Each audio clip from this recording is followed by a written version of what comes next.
I'm the horror bitch. Good or bad, I'll bitch about it. What'd you get when you cross over a strategy game with some of the most popular horrors of the 80s and 90s? Why, you get Ghostmaster, of course.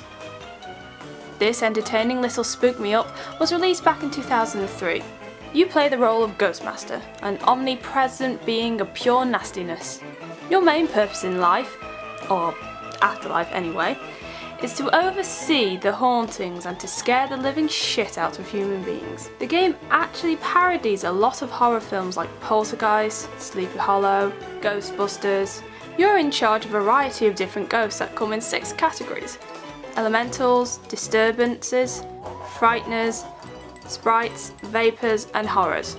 There are about 47 ghosts to unlock and collect in the game. Yeah, I'd be lying to say I didn't notice that. A few of them do basically look the same, just with a slight difference of power. But this is only a few, and the rest of them make up for this. Their powers are really fun to use on the unsuspecting mortals.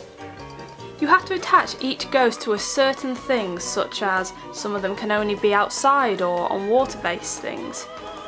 Some can only be attached to appliances, or just simply float around a room. Eventually some of them can even attach themselves to humans, which can cause all sorts of wonderful chaos. You always start with a low level of plasma, which is what you need to keep the ghost in the mortal world. The more you scare the mortals, the more your plasma goes up, and the more ghosts you can use and their abilities. On each level you have to complete a certain task, like just scare the mortals out of the house.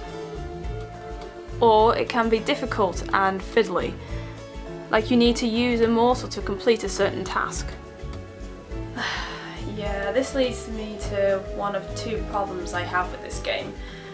One of them is the AI is a pain to work with. Sometimes you're waiting a long time for the right person to walk past a ghost or to go into a certain place.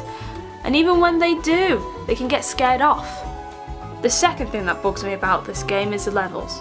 Oh, don't get me wrong, the levels are nice looking, particularly for the time that they were made. But they repeat themselves, a couple of times actually.